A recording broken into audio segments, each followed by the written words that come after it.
ओम शांति। मैं मायाजीत आत्मा हूँ। मुझ आत्मा से शुद्ध पवित्र वाइब्रेशन फैल रहे हैं। मैं मायाजीत आत्मा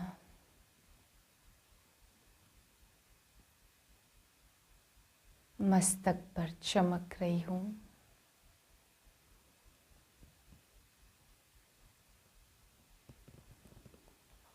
उनतीस 12/2022 के महावाक्य हैं। मीठे बच्चे, कोई कितना भी गुणवान हो, मीठा हो, धनवान हो, तुम्हें उसकी तरफ आकर्षित नहीं होना है। जिस्म को याद नहीं करना है। प्रश्न है, जिन बच्चों को नॉलेज मिली है उनके मुख से बाप के प्रति कौन से मीठे बोल निकलते हैं? उत्तर है, ओहो बाबा, आपने तो हमें जीवदान दे दिया। मीठे बाबा, आपने हमें सृष्टि के आदि मध्य अंत की नॉलेज देकर सर्व दुखों से छुड़ा दिया। तो कितनी शुक्रिया निकलनी चाहिए। दूसरा प्रश्न है, अंत के समय बाप के सिवाय किसी में भी रग न जाए, उसके लिए क्या करना है?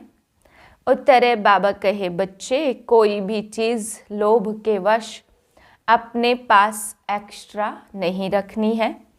एक्स्ट्रा रखेंगे तो उसमें रग जाएगी, बाप की याद भूल जाएगी।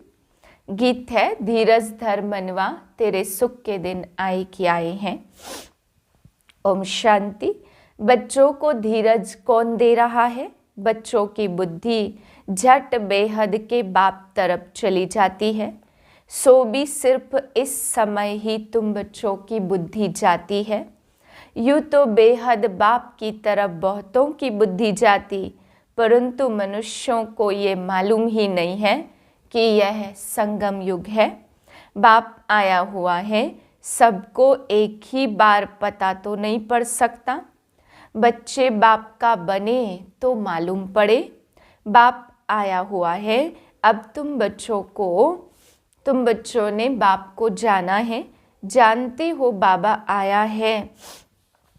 बाबा कोई शास्त्र पढ़ा हुआ नहीं है, यह दादा पढ़ा है। उनको कहा ही जाता ज्ञान का सागर, ऑलमाइटी अथॉरिटी। खुद भी कहते, मैं सभी वेद शास्त्रों को अच्छी रीति से जानता हूँ। यह सब भक्ति मार्ग की सामग्री है, यह मेरे रचे हुए नहीं है। पूछा जाता, यह शास्त्र कब से पढ़ते आए हो? तो कहते, यह परंपरा से चला आया है। बाप कहते हैं, मेरे को तो कोई पढ़ाने वाला नहीं है, ना मेरा कोई बाप है, और सब गर्भ में प्रवेश करते हैं, माता की परवरिश लेते हैं। मैं तो गर्भ में आता ही नहीं हूँ जो माता की परवरिश लूँ। मनुष्य की आत्मा गर्भ में जाती है। सतयुग के लक्ष्मी नारायण ने भी तो गर्भ से जन्म लिया, तो वह भी मनुष्य ठहरे। मैं तो इस शरीर में आकर प्रवेश करता हूँ। ड्रामा प्लान अनुसार कल्प पहले मुआफिक, यह अक्षर और कोई जानते नहीं। कल्प की आयु का ही किसको पता नहीं है। बाप ही बैठ समझाते, मैं तुम्हारा बाप भी हूँ, शिक्षक भी हूँ और सतगुरु भी हूँ। तुम जानते हो यह बाबा मिल्कियत देने वाला है। बाबा स्वर्ग की बादशाही देने वाला है, नरक की राजाई थोड़ी देंगे। यह बुद्धि में रहना चाहिए कि बेहद का बाप हमको राजयोग सिखला रहे हैं। बाप स्वर्ग की स्थापना करने वाला है। कहते हैं, मेरी मत पर चलो, मैं तुमको स्वर्ग का मालिक बनाता हूँ। फिर द्वापर से तुम रावण की मत पर चलते हो। सतयुग में तो कोई मनुष्य की मति सदगति के लिए मिलती नहीं है, ना दरकार है। सतयुग में सब गति सदगति मांगते नहीं, कलयुग में सब गति सदगति के लिए मत मांगते हैं। जानते हैं हम कोई समय स्वर्ग में थे, पावन थे, तब तो पुकारते, हे पतित पावन, हे सदगति दाता, हमको सदगति दो। सतयुग में यह रड़ी नहीं मारी जाती, अब तुम जानते हो बाबा आया हुआ है। रूहानी फादर होने के कारण वह रूहों को ही ज्ञान देते हैं। जिस्मानी फादर होने से बच्चे जिस्मानी नॉलेज उठाते, इसलिए बाप कहते आत्माभिमानी बनो और बाप को याद करो। कोई भी जिस्मानी याद नहीं रहनी चाहिए। तुम आत्मा हो, मनुष्य भल कितना भी अच्छा हो, धनवान हो, मीठा हो, तो भी देहधारी को याद नहीं करना। एक परमपिता परमात्मा को ही याद करना।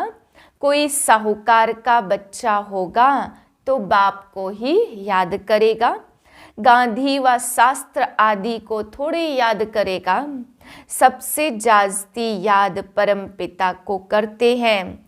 समझते हैं यह होकर गए हैं। समझते थे बरोबर लक्ष्मी नारायण था, परंतु कितना समय चला। पहले तुम ऐसे थे, समझते थे बरोबर लक्ष्मी नारायण का राज्य था। कितना समय चला, क्या हुआ, फिर वह कहाँ चले गए, कुछ भी पता नहीं है।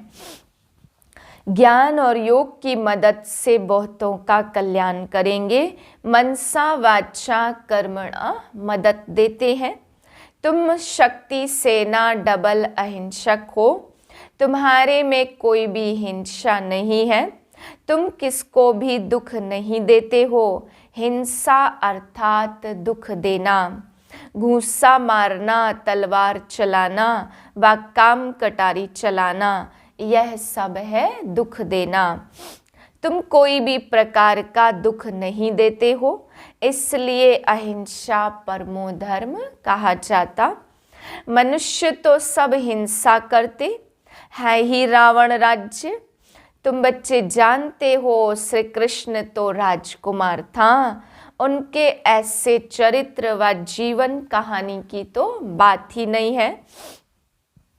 यह महिमा न तो सूक्ष्म वतनवासी न स्थूल वतनवासी की हो सकती। यह महिमा है मूल वतनवासी की। गाया जाता ज्ञान सूर्य प्रगटा, इस सूर्य की महिमा नहीं, ज्ञान सूर्य की महिमा है। यह सूर्य धूप देता, सागर पानी देता। इनके नाम उनके नाम पर लगा दिए। ज्ञान सागर को ही ज्ञान सूर्य कहते। तुम जानते हो हमारा अंधियारा अब दूर हो गया।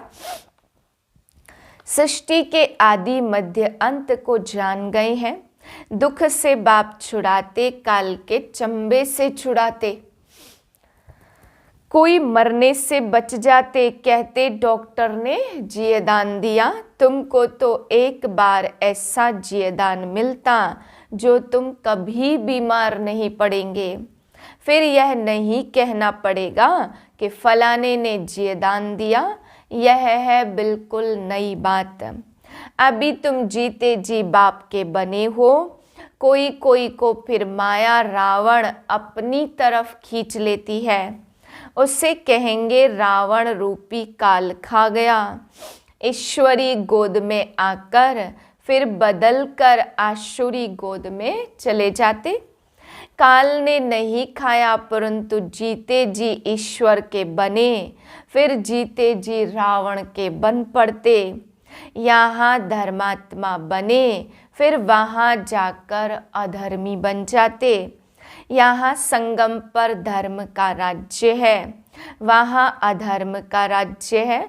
सतयुग में है ही एक धर्म और कलयुग में है अधर्म का राज्य। पांडवों के साथ कहते हैं श्री कृष्ण थे। तुम्हारे साथ तो शिव बाबा है। जुआ की बात नहीं है। राजाई न कौरवों की है न पांडवों की है। बाप आकर धर्म का राज्य स्थापन करते हैं। वह तो अलग अलग है। यहाँ तुम जानते हो हम बेहद के बाप से वर्षा ले रहे हैं। सतयुग आदि का संगम, तब तो तुम पुरुषार्थ कर नर से नारायण बनेंगे। यह राजयोग हम बाप से सीख रहे हैं।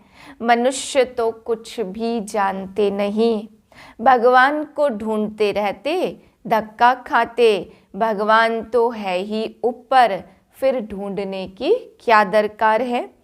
मंदिर में जाते हैं, बाप कहते तुमको कोई भी चित्र रखने की दरकार नहीं है।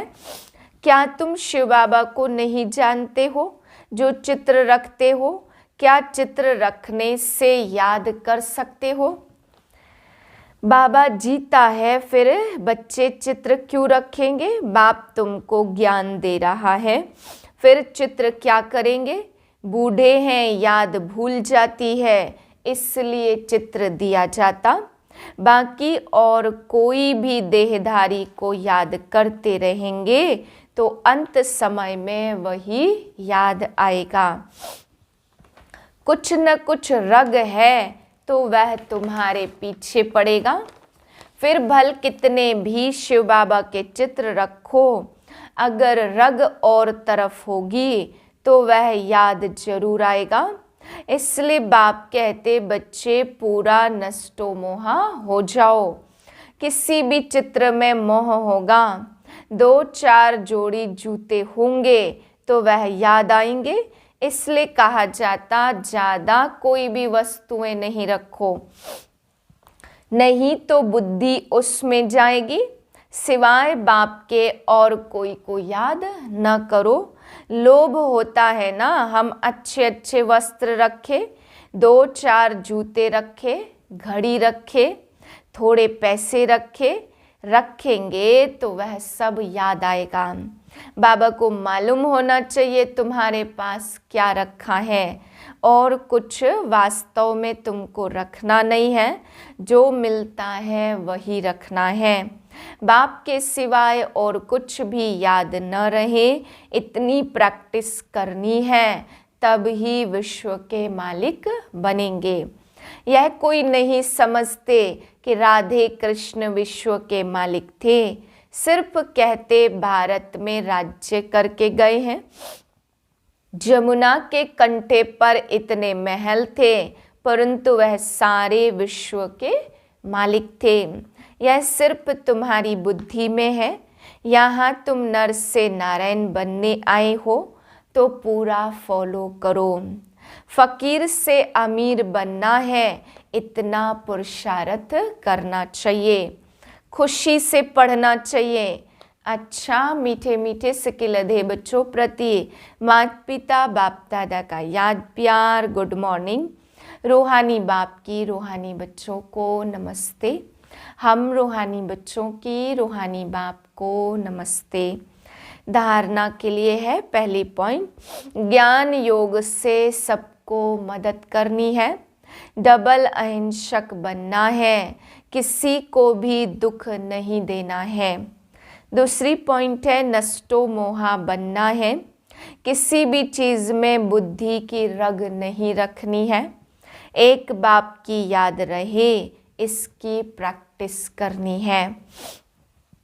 वरदान है ब्राह्मण जीवन में याद और सेवा के आधार द्वारा शक्तिशाली बनने वाले माया जीत भाव। ब्राह्मण जीवन का आधार है याद और सेवा। अगर याद और सेवा का आधार कमज़ोर है तो ब्राह्मण जीवन कभी तेज चलेगा, कभी ढीला चलेगा। कोई सहयोग मिले, कोई साथ मिले, कोई सरकमस्टांस मिले तो चलेंगे, नहीं तो ढीले हो जाएंगे।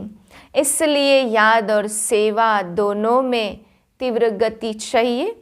याद और निस्वार्थ सेवा है तो माया जीत बनना बहुत सहज है।